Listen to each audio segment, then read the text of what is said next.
2 domingos atrás la fiesta del Pentecostés, ¿sí? Estábamos viviendo un momento especial, ¿no? Donde recordando cómo el Señor vino, ¿no? Y en la cruz Él cumplió las promesas, las profecías dichas ya desde la antigüedad, ¿no? Todo lo que el Señor tenía que cumplir. Y en la cruz se cumplieron, ¿saben que se cumplieron muchísimas promesas, muchísimas profecías también? Y interesante que en esta mañana no podemos dejar de recordar. ¿Y por qué voy a compartir esto? Que tiene que ver con la cruz en esta mañana. Que como cristianos nosotros tenemos que llevar la cruz por delante, hermano, pensando, porque el Señor dijo: el que quiera venir en pos de mí, tome su cruz y sígame, ¿sí? Yo a veces me pongo a pensar en ese pasaje cuando el Señor le estaba diciendo a los discípulos, ¿no?, estas palabras. ¿Habían cruces en ese lugar? Sí, habían cruces. ¿Van a pasar los niños a la escuela bíblica? Muy bien. Estamos orando por los niños, amén. Que el Señor los bendiga a sus familias. Como decía,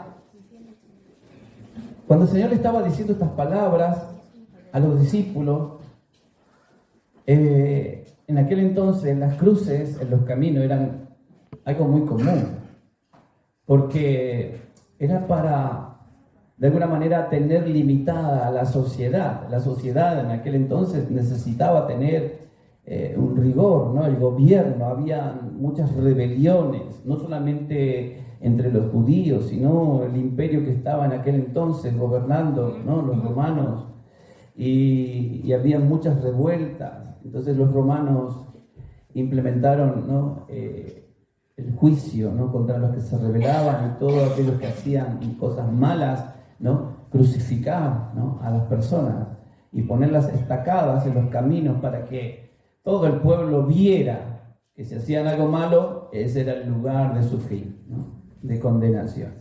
Así que Jesús estaba con los discípulos en aquel entonces y le dijo: el que quiera venir en pos de mí, tome su cruz y sígame. ¿Qué estaban viendo los discípulos? Las cruces que estaban en aquel lugar. Ellos no lo entendieron. Seguramente que tuvieron que pasar por muchas cosas, y lo vemos en los evangelios, cómo ellos fueron viviendo el proceso, ¿no?, cuando se enteraron de que Jesús iba a ir a la cruz, cuando Jesús tenía que ir a ese lugar, ¿no? Pedro, de alguna manera, ahí poniendo de su persona humana, ¿no?, para que el Señor no llegara a ese lugar, y el Señor lo reprende, ¿no?, porque el Señor sabía, Él vino a este mundo, ¿no?, para traernos salvación, para perdonar nuestros pecados, para hacerse cargo de nuestros males, de nuestras maldades, de nuestras inmundicias. Y Él lo tenía muy claro, el Señor lo sabía muy bien, que Él vino a este mundo, no solamente para sanar, para libertar y para dar vida a los que en este mundo estaban necesitando eso, sino que Él vino para ir a la cruz y morir por ti, por mí, por todos aquellos que estén dispuestos a recibirlo. Y entonces vemos en este capítulo 27 del libro de Mateo, donde Mateo relata este momento, y yo solamente quería reflexionar sobre las expresiones que Jesús declara, son las últimas palabras, reflexionar en las últimas palabras que el Señor dijo en este momento tan, pero tan terrible para un ser humano. Imagínense, ¿no? Vamos a leerlo. Dice ahí el libro de San Mateo, capítulo 27, versículo 32. Dice: cuando salían, hallaron a un hombre de Cirene que se llamaba Simón. A este obligaron a que llevase la cruz. Y cuando llegaron a un lugar llamado Gólgota, que significa lugar de la calavera, le dieron a beber vinagre mezclado con hiel. No se podía, porque eso era como un analgésico, y el Señor se rehusó a beber eso. no quería, porque él quería hacerse cargo plenamente, ¿no?, de todo con el dolor que conlleva el pecado sobre aquellos que lo cargan. Y el Señor está ahí, dice, verso 34, dice, les dieron a beber vinagre mezclado con hiel, pero después de haberlo probado no quiso beberlo, dice la palabra. Cuando le hubieron crucificado, repartieron entre sí sus vestidos, echando suerte entre sí sus vestidos. Dice, para que se cumpliese lo dicho por el profeta, partieron entre sí mis vestidos y sobre mis ropas echaron suerte. Y sentados le guardaban allí. Y pusieron sobre su cabeza su causa escrita: este es Jesús, el Rey de los judíos. Entonces crucificaron con él a dos ladrones, uno a la derecha y el otro a la izquierda. Y los que pasaban le injuriaban, meneando la cabeza y diciendo: tú que derribas el templo, dice, y en 3 días lo reedifica, sálvate a ti mismo. Si eres hijo de Dios, desciende de la cruz. De esta manera también los principales sacerdotes, escarneciéndoles con los escribas y los fariseos y los ancianos, todo el equipo religioso de aquel entonces, estaban presentes frente a este sacrificio y decían, verso 42, a otros salvó, dice, y a sí mismo no se puede salvar. Si es el Rey de Israel, descienda ahora de la cruz y creeremos en él. Y de la arrogancia, el ímpetu, ¿no?, para Dios. Y dice, Dios, líbrele a los ladrones que estaban crucificados con él. Desde la hora 6 hubo tinieblas sobre toda la tierra hasta la hora 9. Cerca de la hora 9 Jesús clamó a gran voz diciendo: Elí, Elí, lama sabactani. Y esto es: Dios mío, ¿por qué me has desamparado? Algunos de los que estaban allí decían, al oírlo: ¿a Elías llama a este? Y al instante corrieron uno de ellos y tomó una esponja y la empapó de vinagre y poniéndola en una caña le dio a beber, pero él no quiso beberla. Y dice el verso 49, pero los otros decían: deja, veamos si viene Elías a librarle. Mas Jesús, habiendo otra vez clamado a gran voz, dice, entregó su espíritu. Juan registra en esta parte, es el único que registra, y es el discípulo que estaba presente viendo la escena en el momento de la cruz, y él suscribe, él registra las palabras últimas de Jesús: consumado es, ¿no? Cuando dice Mateo, Marco y Lucas hablan dice, y entregó su espíritu, ¿no? Pero Juan dice algo muy especial y me encanta lo que escribe Juan, porque testigo fiel, el que estaba presente en el momento, dice que Jesús dijo: consumado es, antes de entregar su espíritu, ¿no? Ya terminé, ya cumplí con el mandato, obedecí lo que el Padre me ha pedido. Y quería analizar justamente en esta mañana, como decía en este pasaje, las expresiones de Jesús, lo que Él dice, y meditar en ellas un poquito, en cada una de estas palabras que tiene tanto contenido para nosotros, y que es importante que, hermanos, nosotros reconozcamos a Jesús, que empecemos a tenerlo presente en todos nuestros actos. Porque si es tan importante para nosotros una boda, un cumpleaños, una fiesta de alguien que nos invita, y somos los primeros en ponernos lindos, comprar regalos y hacer tantas cosas, preocuparnos, ¿no?, por ir a esa fiesta, también tenemos que preocuparnos, porque pronto tendremos una fiesta y yo no sé si tú te estás preparando. tenemos que estar preparados para el encuentro con el Señor. Pero también, hermanos, hacer memoria de esos acontecimientos que son tan importantes para el pueblo cristiano, porque es a través de esos momentos que podemos testificar en un país donde está prohibido testificar de Cristo. Nadie puede evitar una fiesta, no nos puede prohibir festejar una fiesta. Así que empecemos a tomar conciencia de esto. Amén. Digo, ¿por qué? Porque esta era la fiesta en el Pentecostés, la fiesta de la Pascua, la fiesta de los tabernáculos, ¿no? Estamos en un tiempo, la fiesta, ¿no? Entrando en esa etapa para el pueblo judío, la fiesta de las trompetas, el anunciamiento, ¿no? Así que ahora, aquí en este pasaje, sin ir más, dice en Lucas, vamos al libro de Lucas, capítulo 23, 34, dice aquí la primera palabra, el pidiendo. Fíjense que las palabras que el Señor va a declarar o a mencionar, Él las va a hacer en alusión no a su estado, porque entendamos que el Señor venía sufriendo el martirio de días anteriores, porque ya lo habían azotado, ya lo habían golpeado, ya le habían hecho muchísimas cosas. Había pasado toda una noche frente al Sanedrín, bajo el juicio de aquellos hombres para condenarlo, ¿no? Llevándolo de un lado al otro a través de esos dolores, ese sangramiento y todo lo que él había padecido. Fíjense, ¿no? Su cuerpo estaba colapsando, el cuerpo humano estaba colapsando de todo lo que a él le habían hecho. Por ti, por mí. Él, sin mudar palabras, sin decir nada, él se mantuvo firme. Y cuando llegamos a este momento, Lucas dice, ¿no?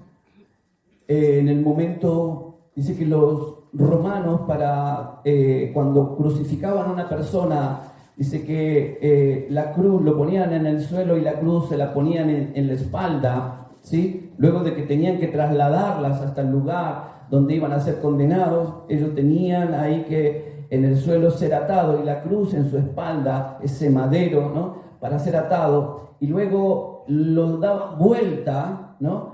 En el mismo golpe estaba el desmembramiento de todo su cuerpo. Imagínense que esa cruz, con el peso, al caer el golpe, hacía sobre su cuerpo un desmembramiento, más allá de todo lo que él ya tenía desmembrado en su cuerpo. Ahora, en el momento que lo dan vuelta, ve los clavos que él desde su infancia estuvo en sus manos. Yo a veces me pongo a pensar por qué el Señor fue carpintero, ¿no? Estaba viendo los clavos y el martillo que él había de alguna manera manejado en su profesión con su padre. Y en el momento que estaba ahí tirado en el suelo con esa cruz, atado a esa cruz, clavaron esos clavos. Y pienso en esto porque ese es el momento en el que el Señor dice: Padre, perdónalos porque no saben lo que hacen. Ese es el momento en el que el Señor dice estas palabras. Está ahí el Señor siendo de una manera torturado, Él siendo inocente, porque Él no tenía mancha absoluta, Él no era una persona, Él era una persona íntegra, pura, ¿no? Al punto de que no había pecado en Él. La Biblia dice, no había pecado en Él, pero sin embargo era el momento en el que Él iba a hacerse cargo del pecado de todo el mundo, de cada uno de aquellos que estaban presentes y de todos los que iban a venir por la predicación de los apóstoles posteriormente. Usted ya sabe lo que dice ahí en Juan 17, que Él oró no solamente por los discípulos, sino por los que iban a venir tras de aquellos discípulos, ¿no? Y hoy estamos aquí, ¿no? Porque aquel que estaba en su trono de gloria, dejándolo todo, vino a este mundo para hacerse cargo de nuestras rebeliones, de nuestras inmundicias. Y en esa cruz Él comenzó a tomar. Y lo que aquí destaco, y esta palabra, cuando Él habla, la palabra que menciona en su oración, ¿no? Es dirigiéndose al Padre, Padre, ¿no? La misma palabra que Él utilizó cuando les enseñó a los discípulos a orar. Cuando ustedes oren así, Padre, ¿no? esta relación que había entre Jesús y el Señor, esta comunión que Él tiene. Él está consciente, a pesar del martirio y el dolor que Él está sufriendo, ¿no? en ese momento. Yo no sé si usted se ha astillado, se ha clavado algo, cómo reaccionamos, ¿no? ¿Se ha clavado alguna astilla alguna vez? ¿Se ha golpeado el dedo alguna vez? Uy, clavando algo ahí en la pared para un cuadrito, ¿no? Las hermanas, la uña se me quebró, el dolor, uy. Se nos acalambra el cuerpo porque, ¿no? O ¿no? ¿Ha recibido alguna vez algún aguijón de alguna avispa, de alguna abeja? Oh, ¿no? Es fuerte. Yo no me imagino en ese momento, ¿no? El Señor, ese martirio, pero Él diciendo estas palabras, Padre, ¿no? Había en su interior, en medio de la agonía y el dolor, una relación con Dios. Y esto es lo que en esta mañana yo te invito a que reflexionemos, ¿no? Yo no sé lo que puedas estar pasando o viviendo, el dolor, la intensidad de esas cosas que tú puedas estar viviendo, pero no te inhabilita una situación o una adversidad o una preocupación o un martirio, no te inhabilita a tener una relación con tu Padre. Y esto es lo que aquí vemos. Jesús hablando con papá, ¿no? Papá mirando. Yo creo que el Señor estaría admirado de su hijo, ¿no? Por algo Él dijo, este es mi hijo amado, en el que tengo complacencia. Porque Él sabía que Él era justo. Y así que aquí el Señor está diciendo estas palabras, Padre. Jesús se dirige al Padre Celestial sabiendo que Él está oyendo. El Padre está oyendo. Y Él ve, ¿no? Cuando sus hijos sufren. Él lo sabe todo. El Señor está ahí presente. Y ahí está, ¿no? De alguna manera Él estaba teniendo unas fuerzas sobrenaturales y eran divinas, porque Jesús era 100% hombre y 100% Dios. Había algo en Él, ¿no? En su persona que se estaba manifestando y era en la humanidad, ¿no? Y que era en su humanidad que estaba sufriendo. Por eso Él no quiso beber la hiel, ese vinagre que era como una anestesia para el dolor, los calambres y la forma en que Él estaba sufriendo, ¿no? Lo utilizaba por la agonía, era muy elevada.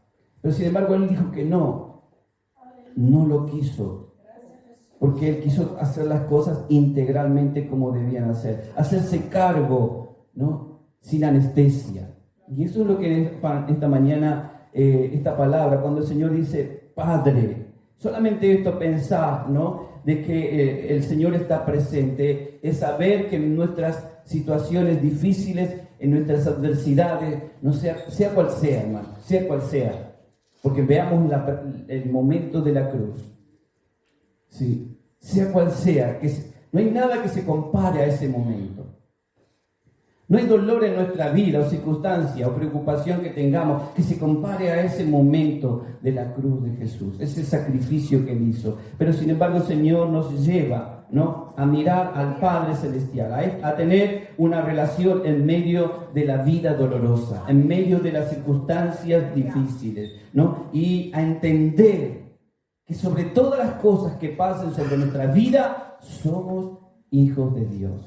Decirle que está a tu lado, tú eres un hijo de Dios, una hija de Dios. Amén. Somos hijos de Dios. Y Él usó esta expresión, ¿sí? Él usó esta expresión porque nuevamente, hermanos, vemos algo profundo en este pasaje, en esta palabra. El Señor, al decir Padre, está de alguna manera direccionando a Él el control. Que en nosotros no está el control. No está el control en tus fuerzas, en tus conocimientos. El que cree que lo tiene está perdido. Jesús nos muestra aquí que es el Padre. Cuando Él dice Padre, Él está direccionándose al Dios omnipotente, al Dios omnisciente, al Dios omnipresente, que todo lo ve, que todo lo sabe y que todo lo puede. Ahí está el Señor diciéndole Padre, reconociéndole aquel que lo va a sostener, que lo va a levantar. Amén. Ahí entonces vemos esto. Primera palabra cuando dice, Padre, perdónalos, porque no saben lo que hacen. Ahora, la otra palabra es perdónalos, ¿no?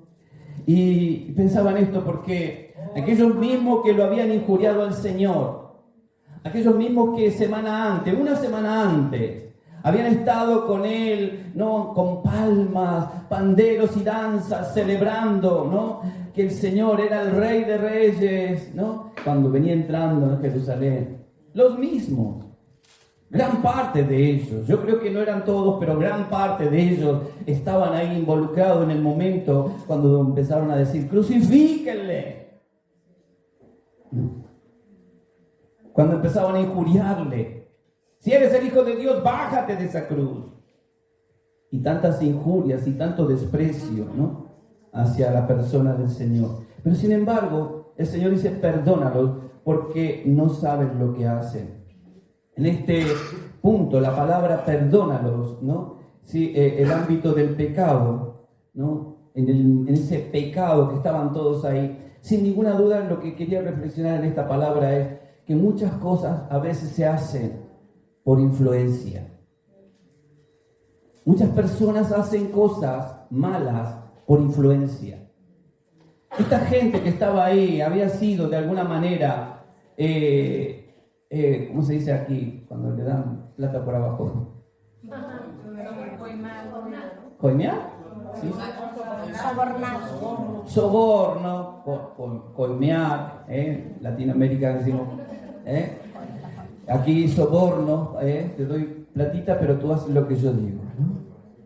Mucha gente había sido comprada, muchos de aquellos que en algún momento estaban celebrando, ahora por dinero, influenciados, ¿no? Por el dinero. Fíjense, el enemigo es astuto y siempre va a buscar medios para interferir en la obra de Dios. Cuidado, hermanos, con la influencia externa, ¿sí? No hay nada mejor que acudir a la palabra del Señor, acudir a la presencia del Señor y pedir consejo en la palabra de Dios. En la palabra de Dios tenemos todos los consejos y todo lo que necesitamos.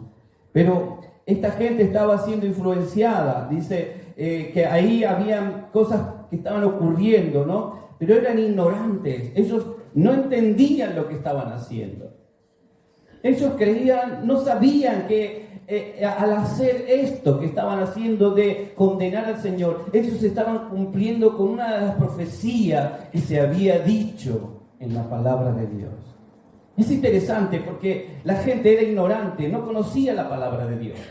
Y aquel que no conoce la palabra de Dios es muy fácil de influenciarlo, ¿no? De llevarlo, de manejarlo. Por eso la palabra del Señor dice que el pueblo de Dios perece por falta de conocimiento.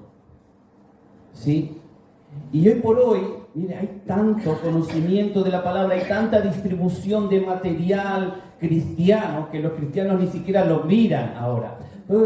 Una cosa era antes prohibir, pero ahora es un bombardeo, una llenura. Usted ahora puede tener, y ahí tiene la librería Daniela, pero usted puede ir a internet y bajarse todos los libros, los compendios, los comentarios, todas las Biblias que usted quiera. Pero la gente no lo hace, no lo lee, no lo estudia. No hay un deseo a involucrarnos en la palabra, a meternos en la palabra, ¿no? Es interesante porque Jesús está viendo que esta gente, y estamos viendo que en aquel entonces había ignorancia, y en este tiempo también hay, y va a haber ignorancia, porque muchos resisten al Espíritu, ¿no? Que quiere traer la verdad, pero lo resiste. Y la palabra de Dios que habla aquí, ¿no? Es este perdón tiene que ver con el amor absoluto que no guarda rencor. Un amor que no guarda rencor. Un amor que no mira hacia el pasado ni el presente, sino que es un amor superior a aquel amor que cuando una madre tiene sobre su hijo, por ejemplo. Que aunque el hijo es malo, es perverso, he visto historias impresionantes, ¿no? De hombres, inclusive asesinos, pero las madres, ¿no? Doliéndose por esos hijos. Ese amor que no deja de fluir. El amor de Dios es superior, ¿no? que no tiene rencor, que no guarda nada. Y eso dice Pablo ahí cuando dice que el amor no guarda rencor. Entonces, ante aquellas amenazas y situaciones que nos muestra la palabra aquí, ¿cómo reaccionar nosotros? Con ese amor que no guarda rencor, que no trae del pasado al presente cosas porque el amor lo olvida. Sí, y interesante que aquí el Señor está diciendo esto, ¿no? Perdónalos. Él no está teniendo ese rencor, Él está teniendo ese amor absoluto, un amor absoluto e incondicional, porque el amor de Dios es incondicional. Él no está pidiendo nada a cambio en su dolor de agonía, en su dolor de martirio. Él no está pidiendo nada para Él, sino que Él está intercediendo ahora por aquellos que lo estaban injuriando, por aquellos que lo estaban condenando. Qué interesante que a veces en nuestros momentos difíciles nosotros pedimos y pedimos al Señor, dame, pero cuando en nuestros momentos de dolor, de agonía, intercedemos por otros. El Señor lo está haciendo aquí y mostrándonos esto, hermano.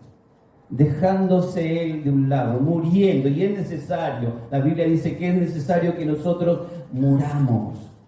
Así como la semilla, el grano de trigo cae en tierra y muere, ¿sí? Si no morimos a esta carne, si no morimos a esto que muchas veces nos lleva a caer en tentación, a caer en perdición o desviarnos del camino, si no morimos a esto, no podemos llevar fruto, dice la palabra de Dios.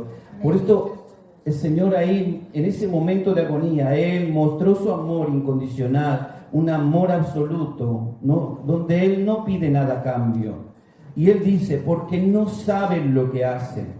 Pedro dijo sobre la crucifixión del Señor que sé que por ignorancia lo habéis hecho. Ahí cuando leemos en el libro de Hechos y Pedro está predicando la primera predicación donde muchos se convirtieron, 3.000 dice que se convirtieron, y algunos de los que estaban ahí desesperados, entendiendo, porque el Espíritu Santo estaba revelándole, dijeron, ¿qué haremos ahora ante esto que hemos hecho? Se sentían, ¿no? Parte de eso. Y Pedro dice ahí estas palabras en su predicación diciéndole justamente, sé que por ignorancia lo habéis hecho. Ellos ignoraban, había ignorancia en el pueblo. Y Pablo expresó, porque los habitantes de Jerusalén y los gobernantes no conocieron a Jesús ni las palabras de los profetas que se leen todos los días de reposo. Todos los días que hay reunión. Si no vienes a la reunión, no te enteras de la palabra, porque a veces es difícil en la semana hacer el devocional, leer, orar, ¿no? Pero están las reuniones para fortalecerte, para instruirte y capacitarte. Este pueblo seguramente no estaba en eso. Por eso Pablo dice esto. Porque los habitantes de Jerusalén y los gobernantes no conocían a Jesús ni las palabras de los profetas que se leen todos los días de reposo. Las cumplieron al condenarles. Ellos inconscientemente estaban cumpliendo, ¿no?, la profecía. Pablo lo refleja ahí en el libro de Hechos 13:27. La ignorancia, como dije entonces, hermano, no es una excusa también para pecar, ¿no? Yo no sabía, a mí nadie me dijo nada, yo no tengo nada que ver con eso, ¿no? Entonces, a veces usamos la ignorancia para desligarnos de muchas cosas, pero aquí vemos que ellos lo hicieron, estos hombres y mujeres hicieron algo por una orden. Había una orden, alguien les había ordenado diciéndoles, te doy esto, pero tú haz esto, ¿sí? Y es interesante ver en este caso, en este punto, qué órdenes estamos oyendo en este tiempo. Presto a qué está tu oído, qué estás escuchando en este tiempo. Satanás está ahí al acecho, buscando a ver quién presta el oído, para ver si se puede meter por una endija y hacerlo desviar. Cuidado, hermano, porque estas personas que estaban acusando a Jesús estaban oyendo algo, ¿no? Y cuando nosotros oímos, la palabra dice que la fe viene por el oír, y el oír la palabra de Dios. Tú no puedes tener fe si estás oyendo otras cosas. Tú no puedes hacer la obra de Dios si estás oyendo otras cosas. Si tu mente está plantada en otro lugar. Sin ninguna duda, ¿no? ¿De qué nos estamos alimentando? Hay apetitos en nuestro ser, apetitos, deseos, anhelos, y eso es normal y no está mal. Pero cuidado con qué nos estamos alimentando, ¿no? El pueblo se dejó influenciar por los dirigentes arrogantes, orgullosos, vanagloriosos, que estaban ahí, soberbios, porque ellos se creían tener la verdad. Ellos creían que nada de lo que viniese lo iba a sacar. Temían porque su lugar estaba corriendo peligro. Y cuando veían a Jesús, lo veían como una amenaza. Sin ninguna duda, porque ellos estaban haciendo las cosas mal. Y esto tiene que ver con el adversario. El diablo se opone a todo avance del reino de Dios, hermano. Siempre que tú quieras hacer algo en el reino de Dios, el diablo se va a oponer. Y estate preparado. Ponte a orar. Clama a Dios, porque el diablo te quiere zamarrear, hermano. Se lo dijo el Señor a Pedro. Pedro, ten cuidado, porque el diablo te anda buscando para... Y esos sacudores son fuertes, hermano. Porque yo no sé en dónde estás tú parado, pero si el diablo donde estés parado le dice que entre más alto, más fuerte es el golpe. Si el diablo te zamorrea y tú no estás pensando en lo que estás haciendo, cuidado, dice la palabra. Así que vemos aquí este punto, ¿no? El Señor hablando, la promesa, algo que el Señor dice también en este punto. De cierto os digo, estarás conmigo en el paraíso. ¿Quiénes estaban al lado del Señor, a la izquierda y a la derecha? Dos ladrones. Mire, cuando empecé a buscar esto, porque a veces tenemos la duda de decir dos ladrones y a veces lo leemos así. Pero ¿quién eran estos dos ladrones? No se sabe, la Biblia no lo dice.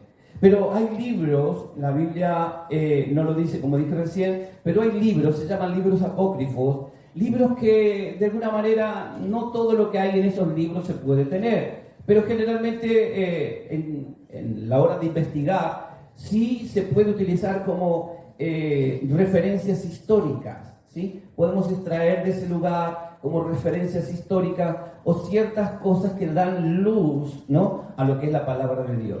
Y hay un escritor, ¿sí?, que habla de esto y que dice quiénes eran estas personas, y dice así, el primero, uno de los que estaba a la derecha y a la izquierda, dice, se llama Gesta.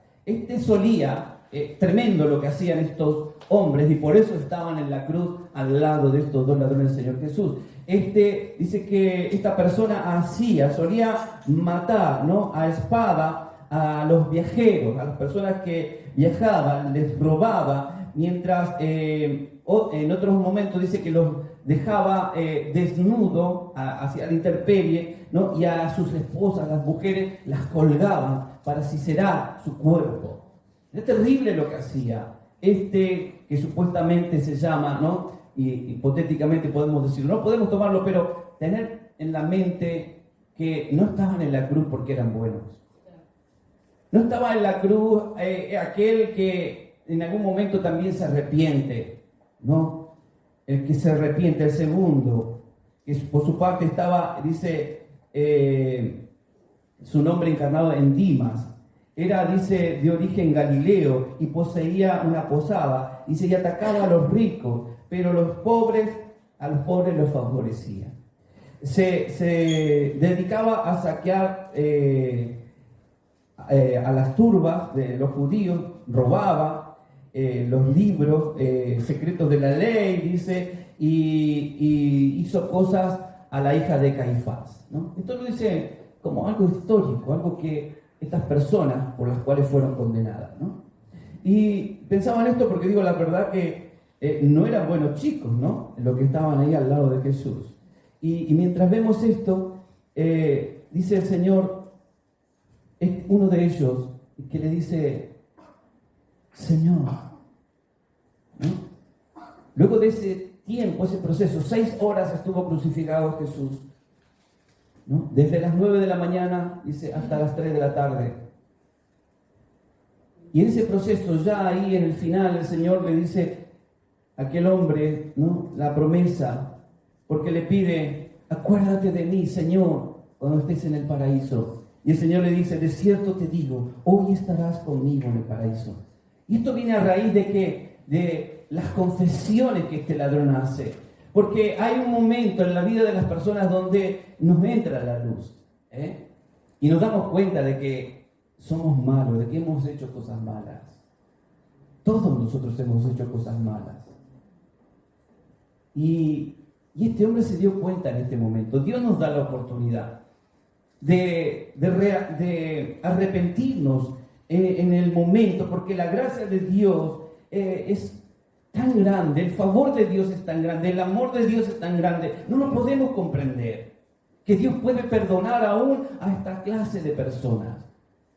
Y gracias a Dios que Jesús murió por nosotros, ¿no? Porque si hubiésemos sido nosotros, ¿a cuántos condenaríamos, no?, por las personas? Porque decimos: no se merece el perdón, ¿no? Cuando vemos a un padre quitándole la vida a sus hijos, ¿no? Escuchaba la noticia no hace mucho, ¿no?, a sus 2 nenitas, un padre asesinando a sus hijos, a su esposa, apuñalándola, quemándola y todas esas cosas.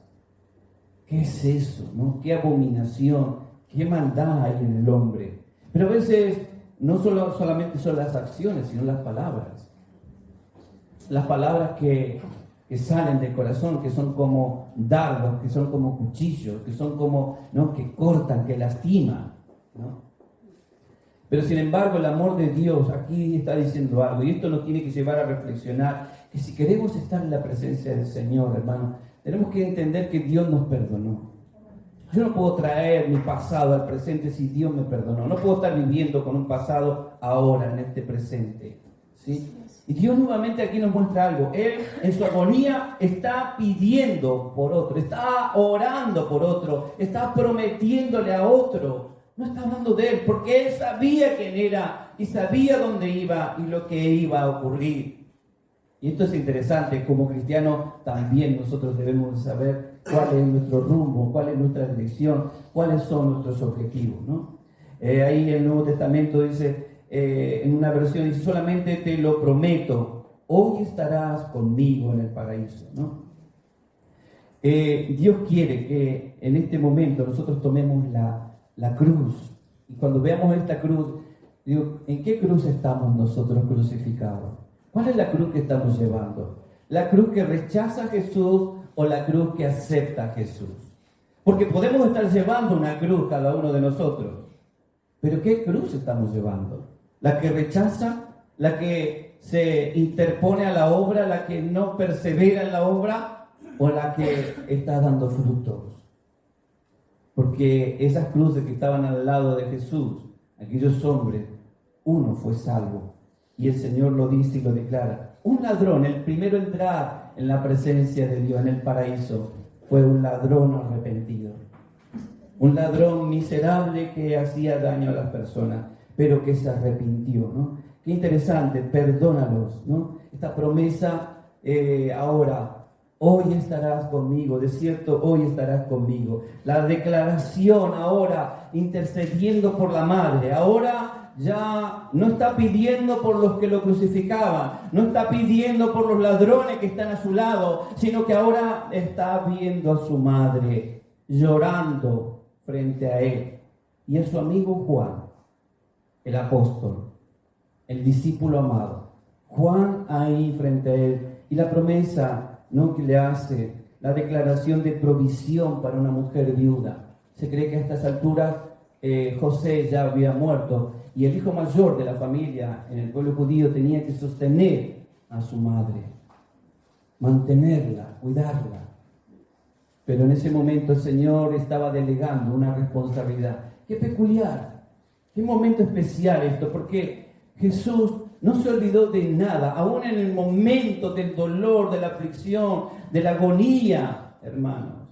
No se olvidó de interceder, de planificar el futuro de los suyos, de su madre, de honrar a su madre. Qué importante que los hijos honren a sus padres, a su madre, en especial manera a su madre.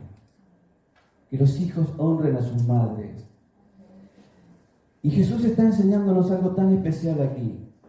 Mujer, le dice, como le había dicho en aquel momento en la fiesta, ¿no?, de las bodas, ¿no?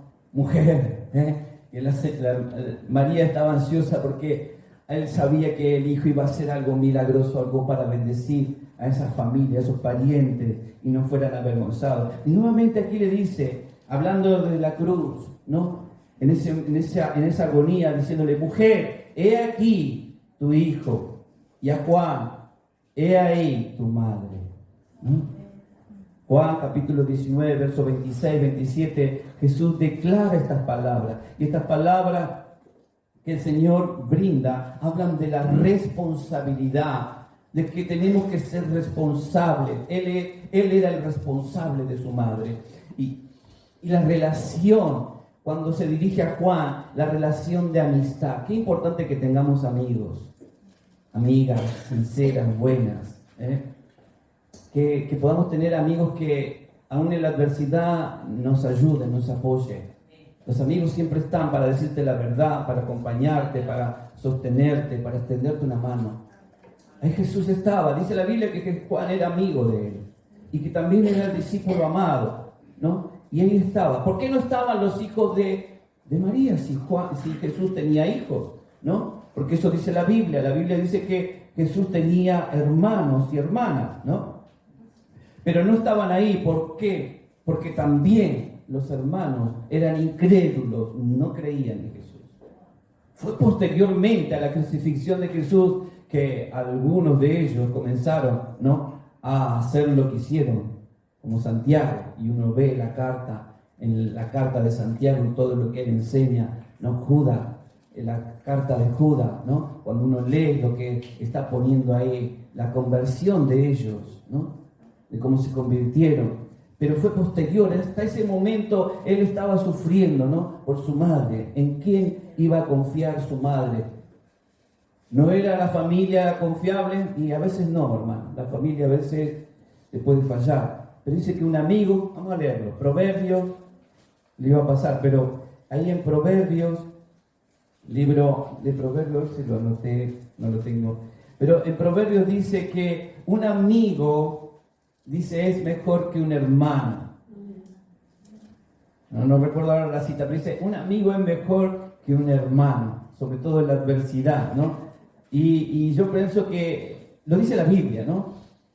A veces la familia, ¿no? A veces los intereses, las motivaciones a veces en la familia son falsas, ¿no? Pero un amigo realmente te va a decir las cosas como son. Y eso es tan importante, ¿no?, que cuidemos la amistad, ¿no?, el uno con el otro.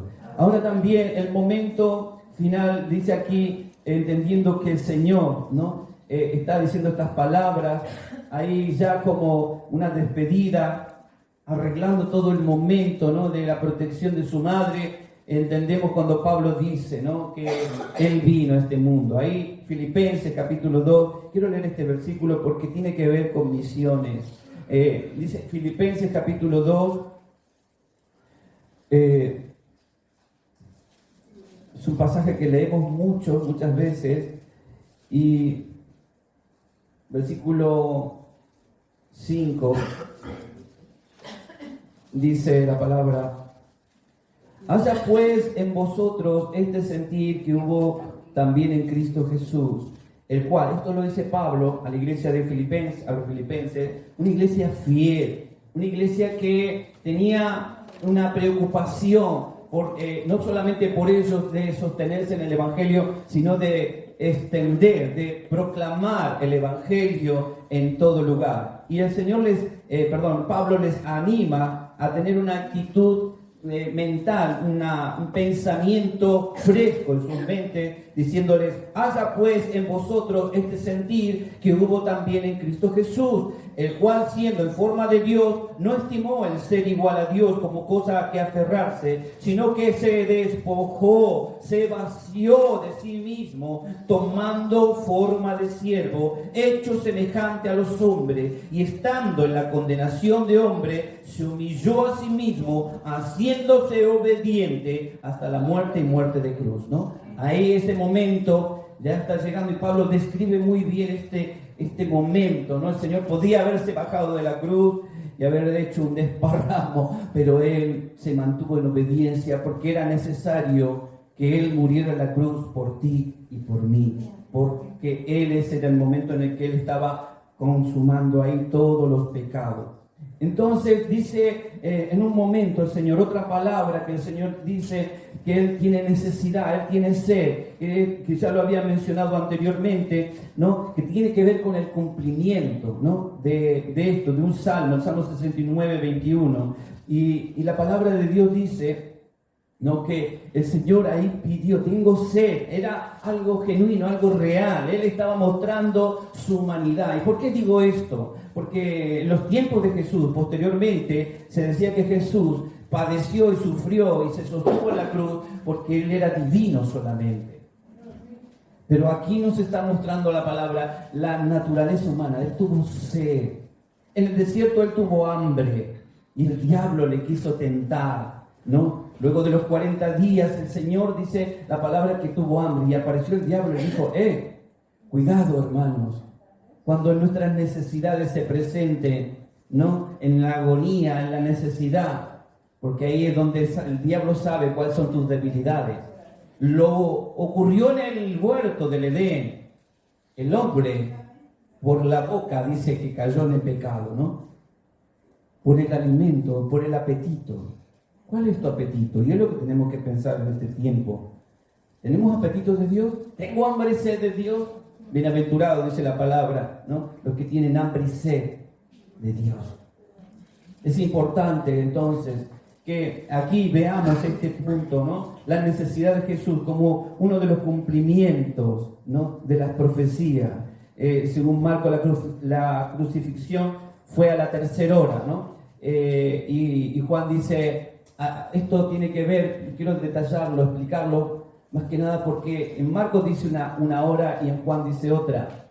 A la hora de ver los evangelios sinópticos, vemos que uno está usando la hora romana y el otro está usando la hora judía, ¿no? Eran diferentes calendarios y diferentes horarios, como mencionaban el horario. Entonces, por eso hacía la mención en este momento que el Señor ahí estaba, no, la hora tercera, dice la palabra.